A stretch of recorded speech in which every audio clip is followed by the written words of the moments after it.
Welcome to the Real Freedom Podcast, where we inspire you to pursue your passion to gain time and financial freedom through opportunities in real estate. I'm your host, Mike Swenson. Let's get some real freedom together.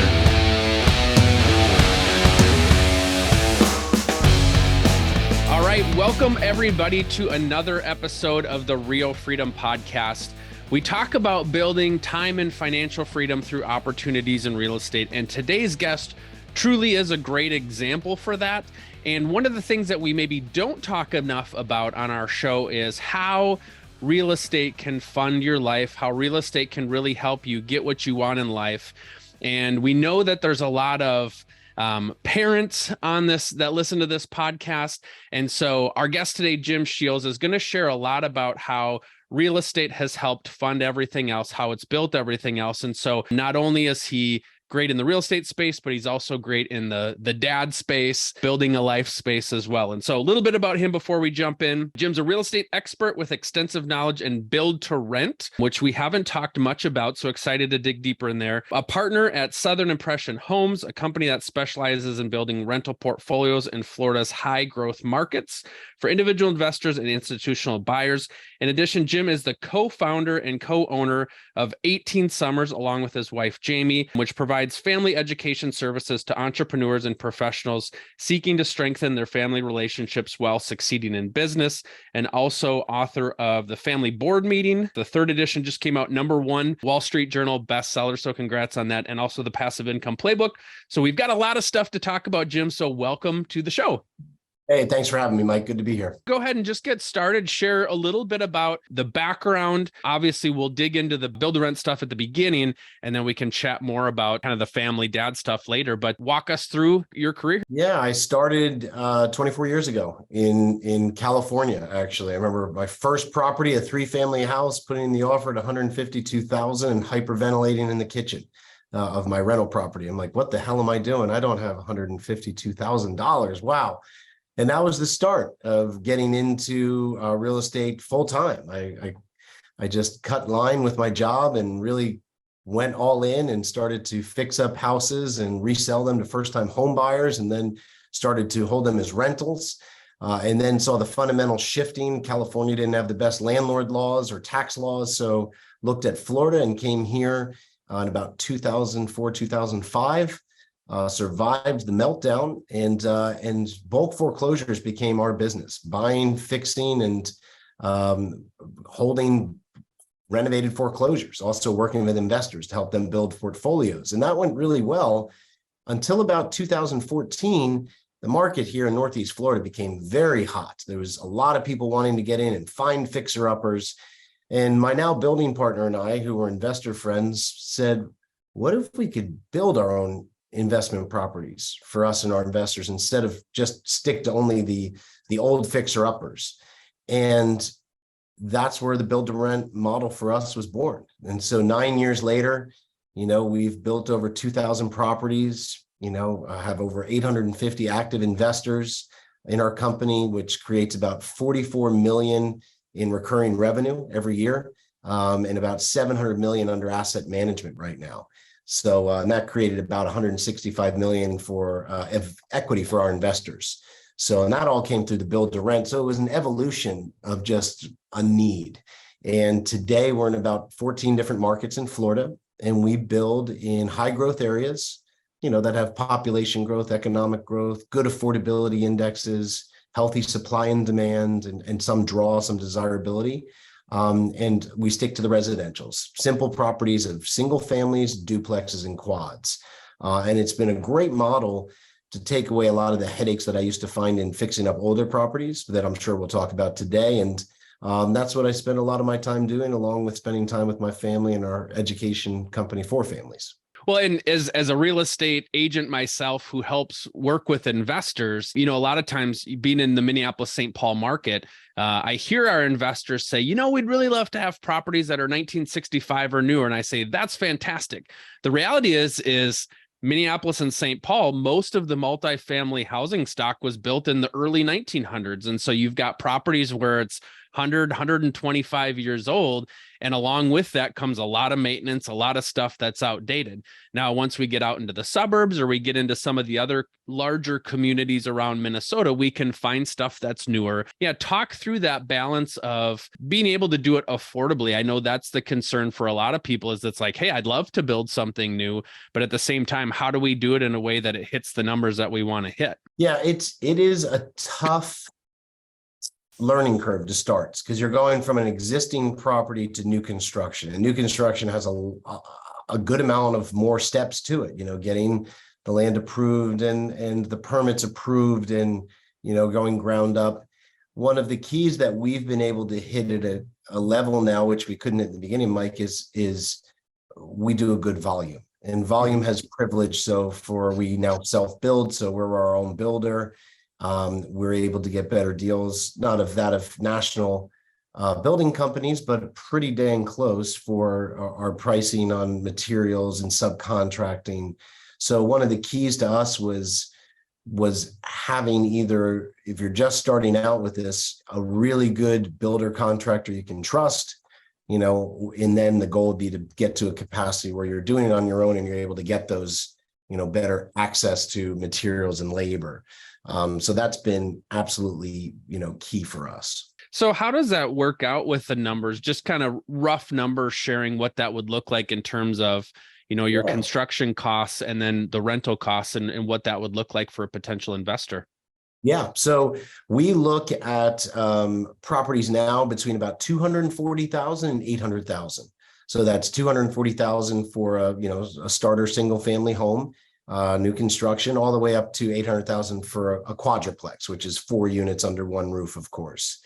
So our numbers, we offer, one of the things we're always trying to do, Mike, is fix the issues, right? So that's how our build to rent company was born. We didn't, the old construction, like you said, you can do great in them. And I own old properties, but I know after 3 years, even if I've renovated, there's going to be higher maintenance and repairs, normally higher turnover. On the new construction, we haven't seen that.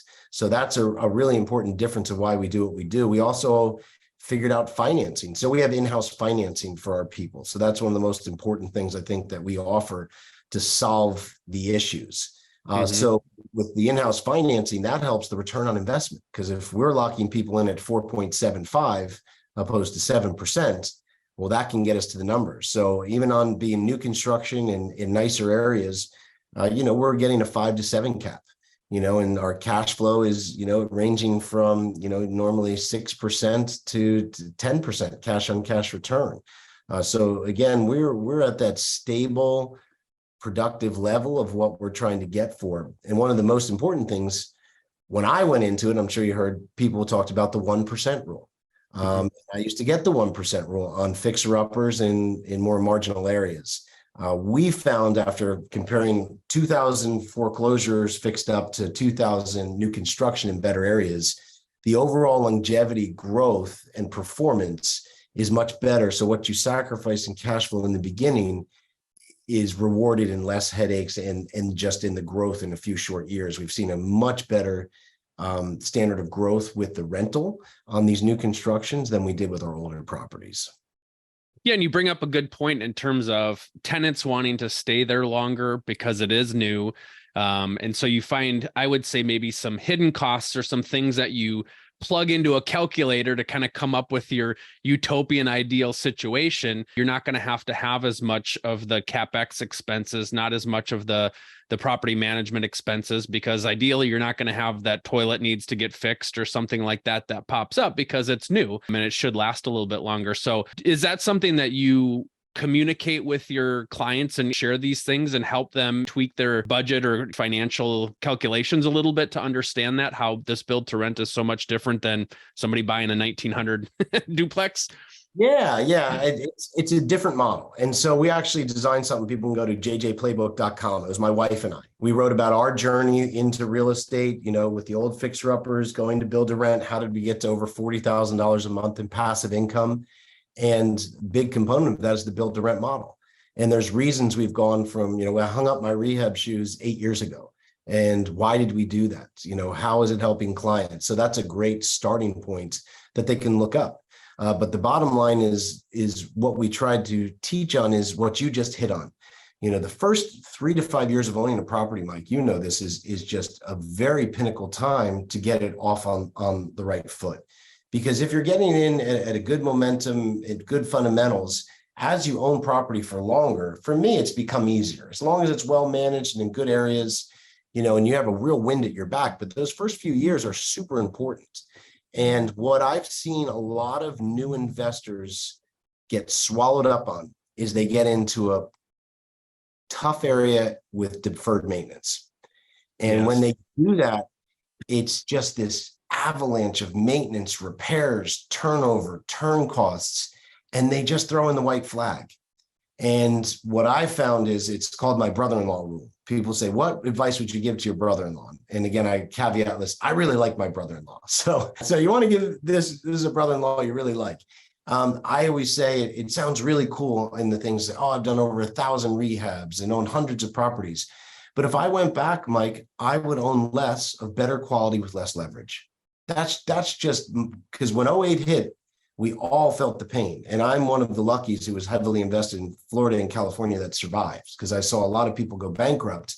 And what I found, it's not about the number of properties you have. It's about the quality of the properties you have and how they perform.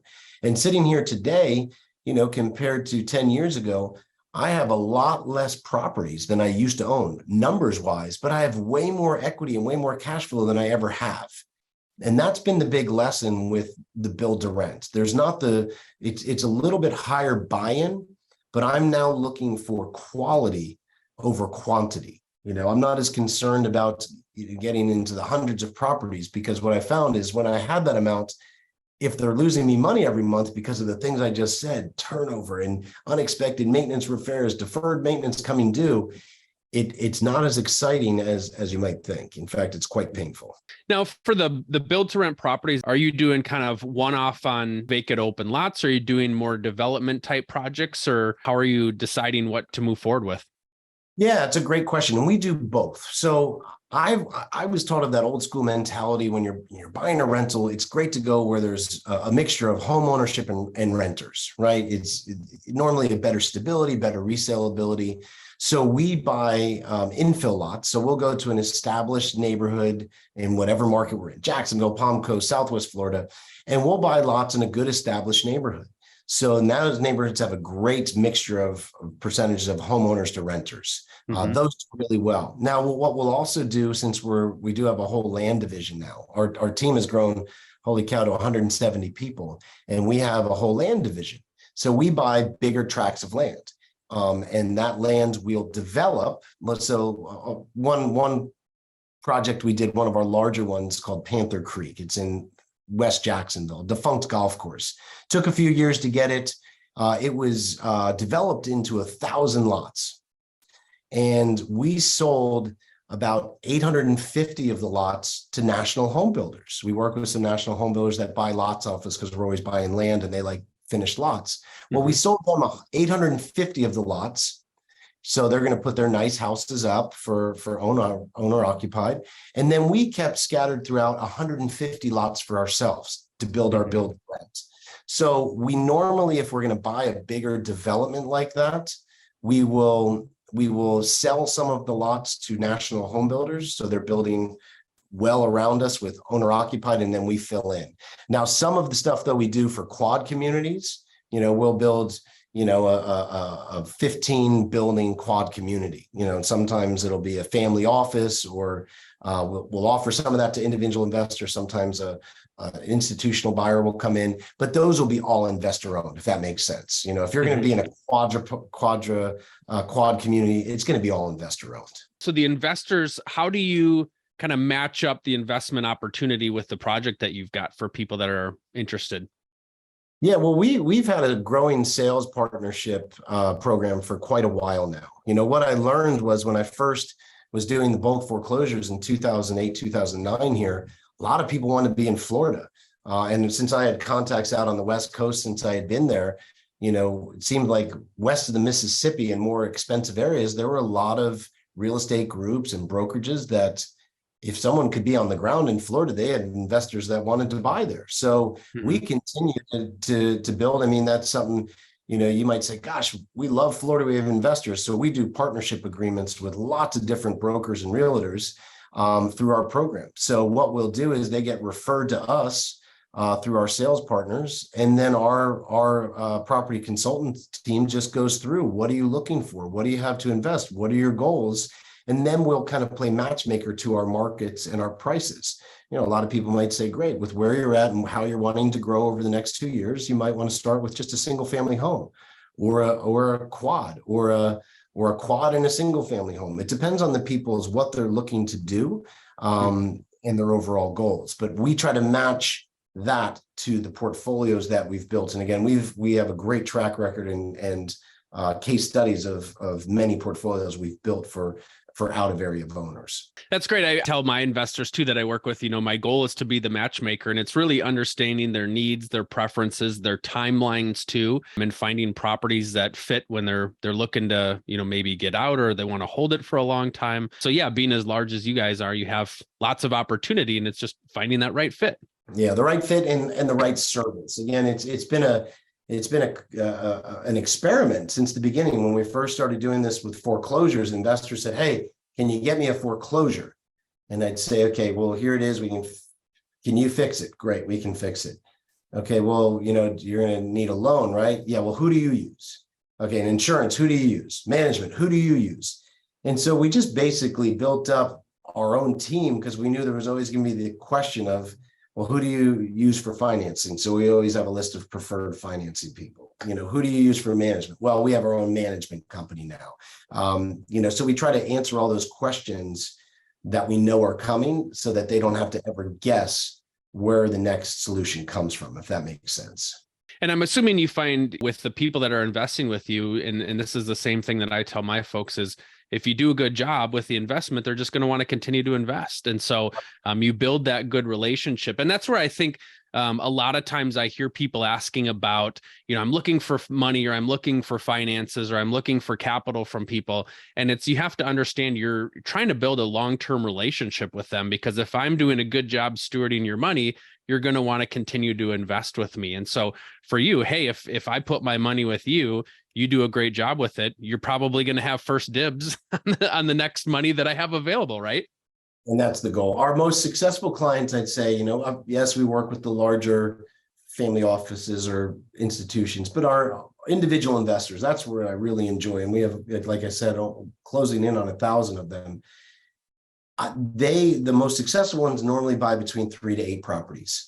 It becomes a solid little performing soldier of a portfolio. They don't have to spend a lot of time on, but they see that for the longevity, it's in good condition, good area, rents and equity have grown really well. And at a conservative approach, we think it will continue to.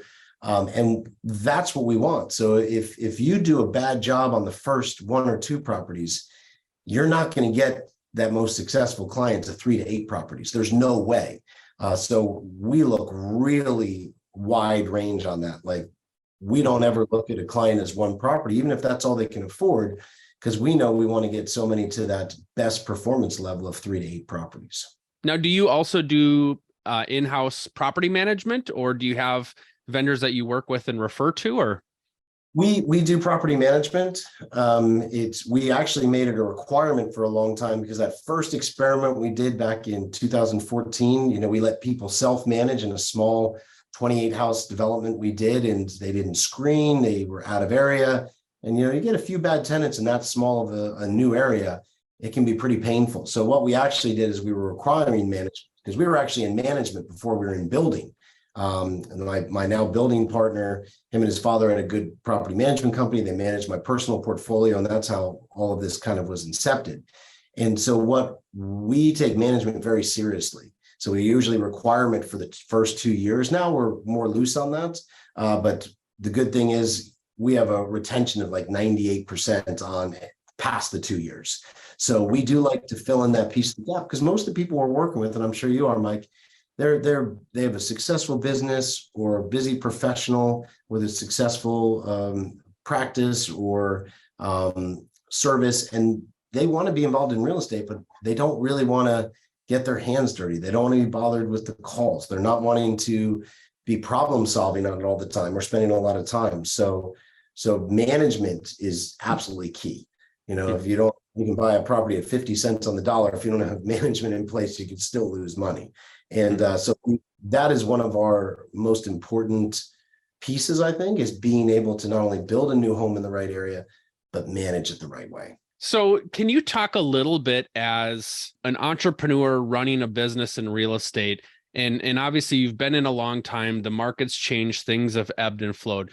I'm curious to know how much of your path. So if you kind of set out and said, here's what I'm looking to do, here's my goals, how much of it was going with the flow as the market changed? How much of it was you kind of intentionally changed? I'm just curious to hear as an entrepreneur and a successful business owner, you obviously started in California and now here you are in Florida, and what you're doing is much different than maybe what you intended. How did that kind of ebb and flow as the market changed, as life changed and that sort of thing? And how did you react to that? I think you have to be brutally honest, Mike. You have to be brutally honest and take inventory. None of us want to stop and take inventory of things we've done right or things we've done wrong. But that was part of my progression or my evolution was constantly reassessing what we're working on. Because one thing that might have been great for me 15 years ago is not great for the market now. One thing I did get very clear on, which I'm sure I don't have to tell anyone listening this, the media is an awful, awful guidance for real estate investing. It is terrible. I remember in 2005, 2006, when it just was screwy. It was all the numbers, people paying above appraised value, no cash flow at all negative. And the media is saying double-digit appreciation, no end in sight, get in now or you're never going to get in. Well, we all know what happened, 07, 08, very painful time for all of us holding properties. And, 2009, there were incredible deals. And that same media was saying, real estate's dead, it's never coming back, and they tell this story. So they're you want to almost be contrarian to the media. And the problem with the media too, I mean, there's lots of things wrong with the media, but is they talk in a very general term where, you and I were joking before we got on this call, like, oh, how's the weather up in Minneapolis? What's going on in Florida?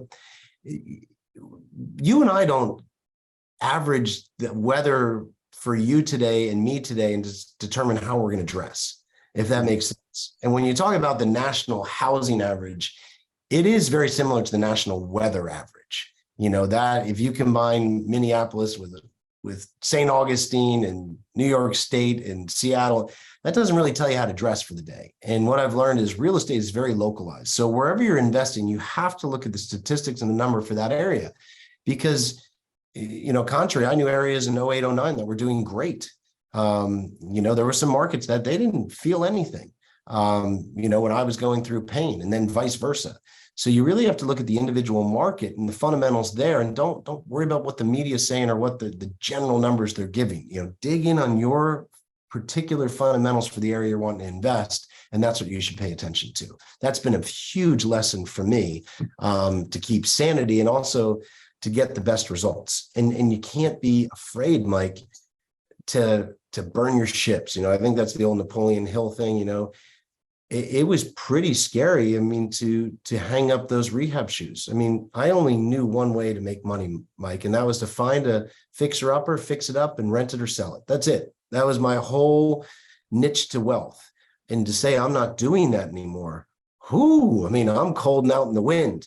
But that evolution, it more than tripled my worth and allowed me to spend more time with my family, which is extremely important to me. Glad that you brought that up. Talk about 18 summers, how this has opened up doors for you and your family and your life to be able to enjoy it.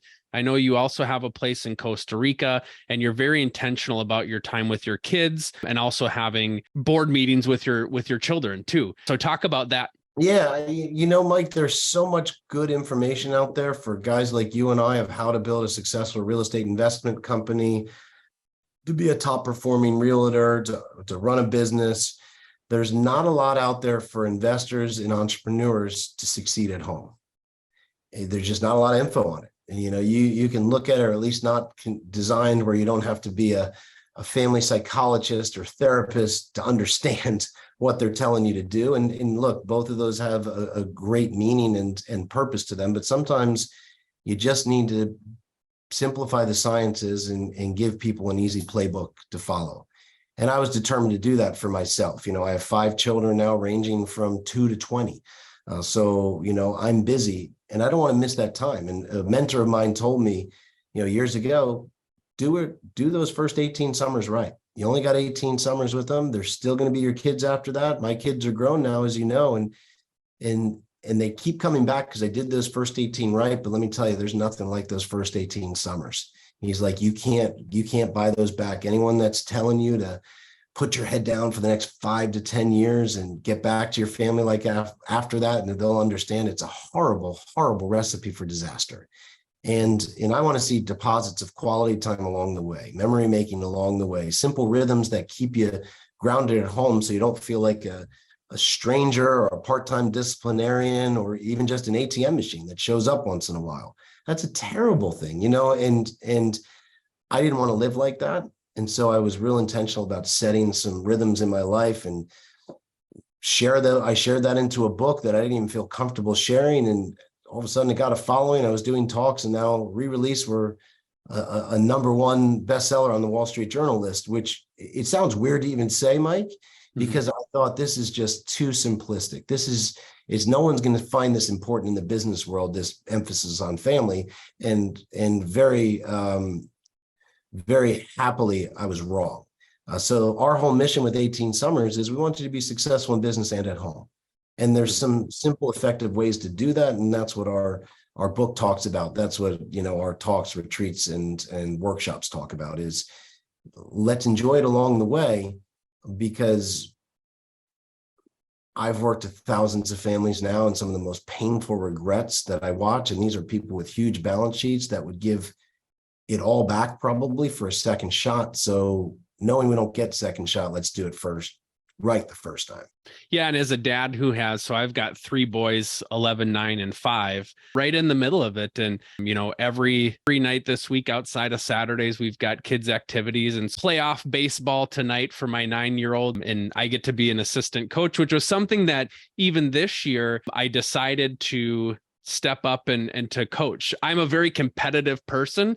And so I always told my wife I have a hard time agreeing to coach because I feel like it's going to suck the worst out of me sometimes, being able to hold your tongue or being able to be positive. And I've just found it to be a blast. Get to high five the kids. I'm usually the first base coach, to high five them when they get to first. It's been great. And it means I have to cut off of work a little bit early on Tuesdays and Thursdays, and that's okay. So I will say it's difficult managing my schedule to be able to have that time to take that extra time at practices and things like that. But it has been really rewarding to do that. Well, I love to hear that. Well, look, Mike, one of the easiest offenses and defenses, I'm not going to say easy, one of the most simple. It's not easy, but it's simple. And that's the involvement, the principal involvement. Involvement is such an offense and a defense of the issues that our kids deal with today, and marriages.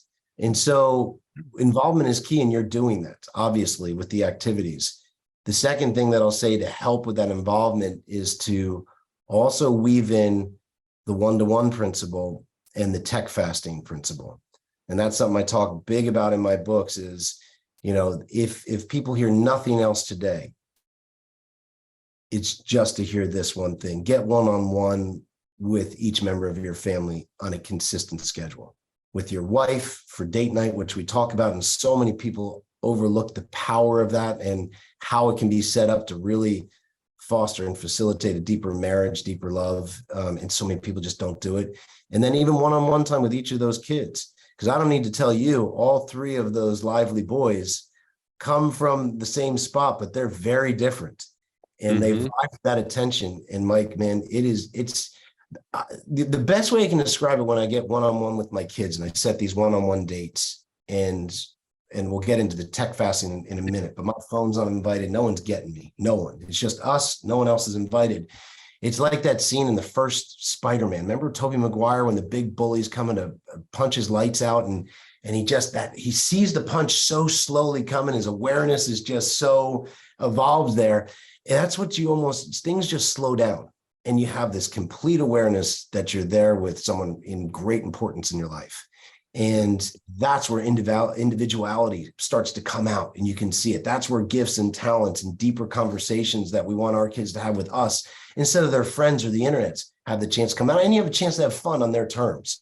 So one-on-one is absolutely key, Mike. And the way to not kill it is you got to turn your phones off. I don't need to tell this. I'm so glad we have technology. I'm not anti-tech. How could we be having this great conversation today? But you got to have times of complete and total unavailability to really show priority to the people most important in your life. And that one text, that one phone call, that one useless Facebook thread, if you try to put that in between the two of them, you're supposed to be in focused time, well, you just ruin the moment. You just prove that they're less important and you're not fully there. You're now involved in something else somewhere else. And that could be the death of a relationship. So, involvement's key, which you're already there. And I encourage every person, just from my own experiences, I get pretty raw in my own family life in my book, is if you will put the one-to-one principle and intermittent tech fasting into your life, which means you're not giving up tech, just like intermittent fasting, you're just choosing to only eat between this window and this window, do these same break periods for tech, and you're going to see a deeper connection and a stronger bond, because way too many people, investors, especially real estate investors, Mike, have said to me, I feel like a stranger in my own home. And man, that's heartbreaking. That's wrenching. And it doesn't have to be that way. With some simple principles and rhythms put into place, it can be all that you want it to be and more. Not perfect. It's not about perfection, but you can bridge your imperfections and really enjoy the life a lot more. So talk about, some of the opportunities or the travels or, having your place in Costa Rica that you've been able to do as a result of, your passion for your family and wanting to spend time with them mixed with your success in your real estate business. Yeah, I mean, the first time I went to Costa Rica 24 years ago, before I knew my wife, I went and said, I'm getting married here someday. And sure enough, we did. And we started to go down. And then in the pandemic, we went down and spent 6 weeks there because I could work from wherever. And I said, it's time. And so we bought the home and we spent a few months out of the year there working and playing from there. And we just love one of our core values, Mike, is adventure. We love adventure. We're more into experiences than things. And real estate investing, my passive income and businesses from it have allowed me to do that. My goal is to have a legendary family life. And all that means is all the things I dreamed of doing as a kid, because we had no money, I'd get to do still. And my dad passed away 2 years ago. Anything he dreamed of doing, didn't get to do, I want to fulfill for him. And so I can see I'm doing that. I've gotten to go back to Ireland to visit our roots, my family roots that are still there. We've gotten to go, our big thing for us, a big value for us is service and contribution. We've gotten to go build houses in Mexico. We've gotten to help support orphanages in Guatemala. All these things, we've taken 6-week RV adventures into the Nova Scotia, Canadian Eastern region. And, that mixture of adventure and service and contribution, there's no way I could have ever done that without my portfolio, without my real estate. It funded all of that. So it opened up these things where I didn't have to be glued behind a desk like so many of my friends or family. I wanted to be different. I wanted to live different, and real estate's made all the difference. That's awesome. And there's so much more that we could chat about. I just love your mix of doing well at business life and then putting priority on family life and with your spouse as well. I know there's so many people out there that do it as a sacrifice. And I remember a flip that we've done. I've shared this a few times, about 2 years ago, we did a flip with the other agents on my team. I had done some flips in the past, but not with 3 kids at the same time. It was before we had kids and my wife was getting her master's degree and I had a little bit more time to do that stuff. And I still remember spending time, some nights and some weekends away working on the house and thinking, this is the reason why I'm doing this is for my family. And I rationalized that.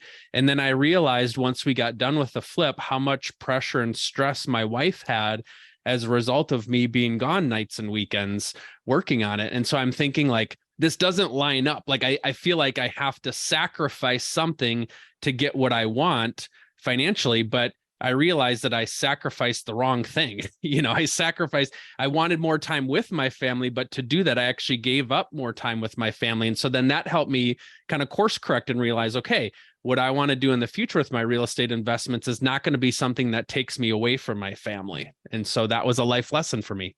Oh, and that simple distinction, Mike, so that's what I was talking about before, taking inventory. So I would never, if I was still, just finding fixer-uppers every week and doing that model, could never be doing the adventures that I'm doing. I wouldn't have the same financial gains either. So actually, by getting clear on that, taking that inventory like you did, same thing. I was able to, it makes you start to think. That's the great thing. We have that entrepreneurial spirit and insight. And if we allow ourselves to say, this isn't working, how could it be done differently? Then that's when the creativity starts to open up. That's when we can start to do, the business by design to fit the lifestyle. I know people say, oh, that's impossible.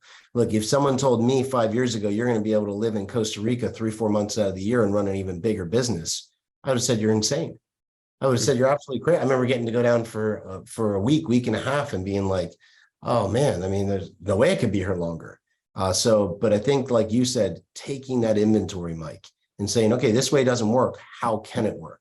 And also, I'm sure what I've learned is I'm now a partner in a business, which serves me really well because I'm able to stick to my core, most high level talents, my unique abilities. That's all that I work in.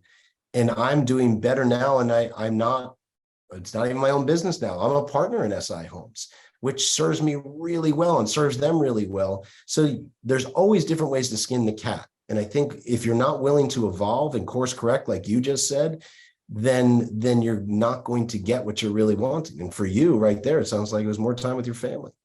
Right. Yeah. Awesome. Well, Jim, thanks so much for coming on. For people that want to learn more about you or more about what you're doing, how can they do so? Yeah, if you want to learn more about our passive income playbook and build to rent, just go to jjplaybook.com. You'll get to learn all about us, our principles, why we do what we do, how we achieve what we achieved, and how the build to rent model really works and is helping so many people. And if you're interested in our more family education, you can go to 18summers.com. Our book's available, Barnes & Nobles, Amazon, anywhere you want. Awesome. Well, thank you so much for coming on, Jim. I just appreciate all that you have to share, and definitely go to those websites, check those things out, support Jim. But then also too, take the wisdom that you've learned in your time in real estate and time with your family and apply it, because you have a lot of great stuff to offer. So thanks so much for coming on. Thanks for having me, Mike. Real estate agents, are you tired of letting the busyness of life get in your way from achieving your real estate investing goals? I'm super excited to announce we've created the Real Freedom Investor Agent Tribe. It's a place for you to come, get educated, and network with others so that you can make sure that you're hitting your real estate investment goals. So find out more on our website, realfreedom.com. Click on the store link. We've got a membership, we've got a mastermind group, and some private coaching as well. Check it out. I've priced it super low. The goal is to get you in, not have price be a determining factor to keep you from your goals. So come check it out, schedule a call with me, and we're happy to see where your real estate journey is going to take you.